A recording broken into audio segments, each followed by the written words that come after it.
Eileen, yung age difference na sinasabi ng mga kaibigan mo, ng maraming tao from the very beginning, gaano kalaking parte yan dito sa inyong paghihiwalay? I think siguro medyo malaki, Ama, kasi siguro nag-iba na yung priorities niya. Tapos baka nakakita siya ng mas yung magiging masaya siya. Alam mo yun, kaya feeling ko malaking ano rin yun, factor. The age, yung siguro parang alam niya na ngayon kung how to fly. Parang kasi dati, di ba, parang ako yung medyo nagmamaniobra kasi ako talaga yung medyo matanda sa kanya.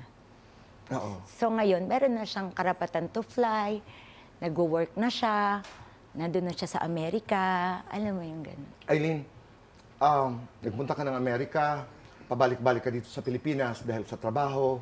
Ang dami mong ginawa at dami mong binago dahil mahal na mahal na mahal mo si Che. Yes, Ama. Actually nga, parang hindi naman niya sinabing i-sacrifice ko yung career ko, pero kaya talaga ako parating na sa Amerika para samahan siya. Pero kasi under contract pa rin ako sa GMA, so talagang ginagawa ko na 10 days, 10 days. Ang hirap talaga. Actually, kaya nga nagkaroon ako ng twitching ng ano ko dahil siguro sa sobrang jet lag, dahil balik. Para kasi makasama ko siya and para masabi ko rin na kahit papano, kahit malayo ako, ginagawa ko pa rin yung ano ko as a wife.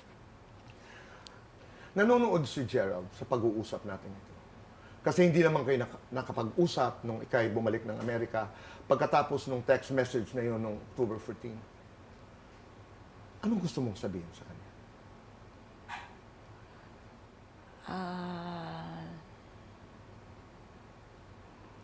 Na I hope yung hindi ko pa naibigay sa'yo na hinahanap mong kaligayahan. Sana makuha mo.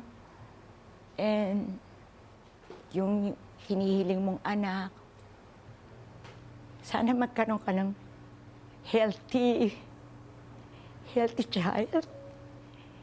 And I wish you well.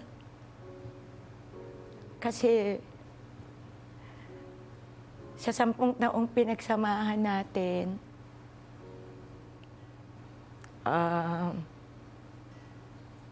in fairness naman to you, naging good husband ka naman. And siguro, ganun talaga buhay. Basta sana maging masaya ka na lang. And I wish you all the happiness na hinahanap mo. Nakapagpatawad ka na.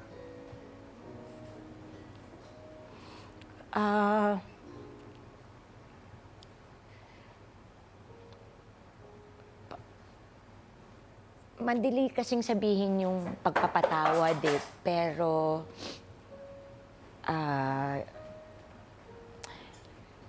gusto ko kung yung papatawarin ko siya, yung talagang buong-buo sa puso ko.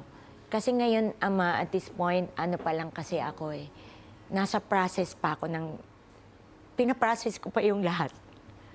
Yung, bakit, anong nangyari, yung ganun, sa sarili ko lang. Oo. Do you look forward to the time na kahit papano magkaharap kayo? Na magkausap kayo? O hindi na muna? Siguro ngayon hindi na muna, pero in God's time, in God's perfect time. Kasi hindi mo maiintindihan kung hindi mo maririnig ang bersyon ni Gerald. Parang alam ko naman yung version niya, kaya lang hindi galing sa bibig niya. Pero kilala ko kasi siya eh, so parang, okay, parang alam ko na yon. And in passing, na-discuss naman namin to eh. Kaya lang, akala ko discussion na discussion na hindi mangyayari ngayon. Oh, this...